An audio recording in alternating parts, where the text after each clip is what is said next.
Okay, my project is about World War One. So I want to start off with mutual defenses and alliances. So countries were like everywhere in Europe were making alliances, like um like for example Russia and Serbia and like they were alliances. So like when Serbia went into the war, Russia like backed them up, and then Russia and France were also one. France, Britain, and Belgium, Britain and Japan, and Germany and Austria-Hungary were also alliances. If one country was attacked, then the allied country would have to like help.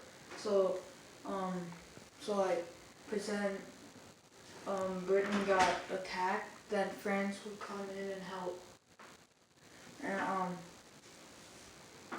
And so World War One started by like Austria-Hungary declared war on Serbia.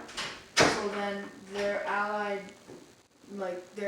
Russia came in and helped Serbia, and then Germany was allied with Austria-Hungary, so Germany helped them, and then Britain and France joined them because they were allied with Russia. And then later, like after a little bit, the U.S., Italy, and Japan joined too. So, imperialism. Imperialism is when a country increases their power by like getting more territory.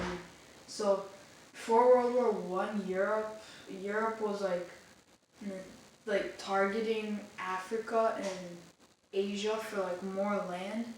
Mostly Africa because of their raw materials, um, gold, diamond, oil, silk, and like many other like raw materials that they had. And Africa couldn't really fight back because they were a very poor country. And then there was a lot of tension that was like made from this, and in Europe, and Germany got really mad. Like especially Germany, they got really mad because they wanted more land. And then like this is one of the reasons imperialism is one of the reasons that like the whole war started. And then nationalism.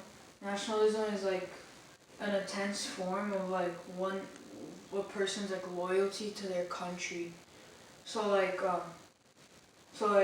nationalism like made the armies stronger because they wouldn't give up in the war for their countries.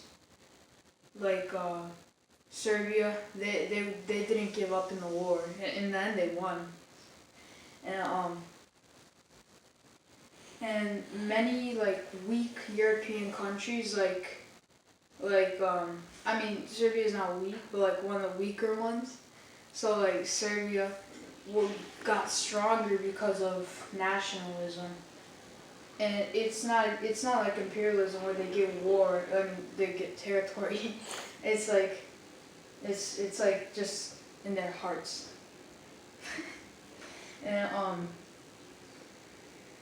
and then there was militarism too, and those are the three isms. That's what I call them. And militarism was a powerful force that was like in the 19th and 20th century, which was like World War One, and then militarism was one of the big reasons the war started, because it made pretty much like a more warlike like area, you know, for it was like more warlike. So so it's like a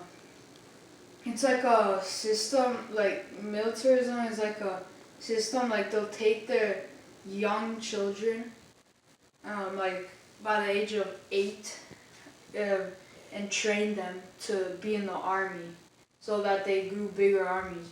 So everyone was pretty much ready for the war to happen already. and then also also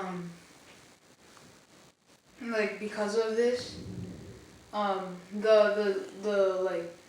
the smaller armies would ally with the bigger armies so that they had like better allies, like Serbia and Russia. Russia was a giant army and Serbia was like a little smaller, so they allied. And now like Russia and Serbia are like good friends, And then, so the assassination of Archduke Ferdinand, Franz Ferdinand. So nationalism was like, it was a big role in what happened because, well, let's just say he came on the wrong date. It was like Kosovska bitka. It's not a good day to come. And then Gavrilo Princip didn't like that, so he assassinated Archduke Ferdinand and his wife. And then Austria-Hungary got mad, so they declared war on Serbia.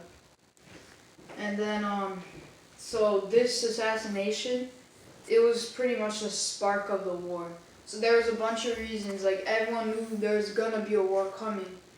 But then once he assassinated Archduke Ferdinand, then that's where it started. So, yeah. And, yeah. Go. Okay, and this is a picture of Serbia marching like down because of the war. And this is where the song Tamo Daleko came from. And this is a Serbian graveyard in it's like the little like church by the graveyard in Greece, because in Greece that's where a lot of Serbs died and the oceans turned red because of their blood.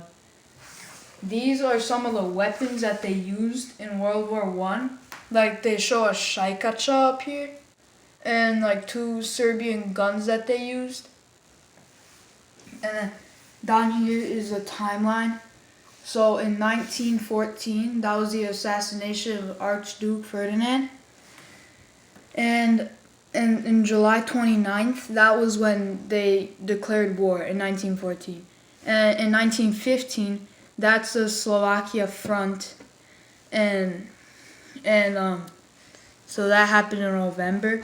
And in 1916, on July, that's the Battle of Somme in the Western Front. And in 1918, on November, that was when the war ended. This is a picture of one of the planes that they used in World War I.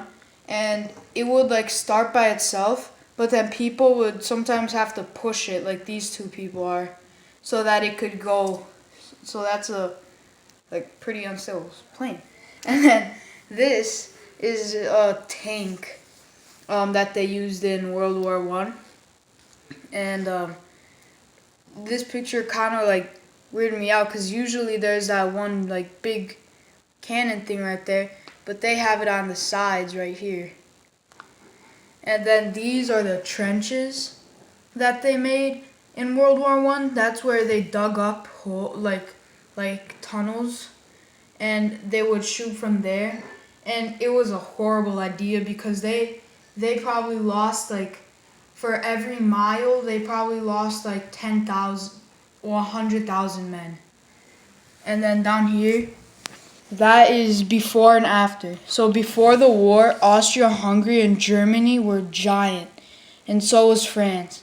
And then after the war, France was still giant. Germany got a lot smaller, and Austria-Hungary like split up, and there's only Austria here and Hungary here. And Serbia stayed the same.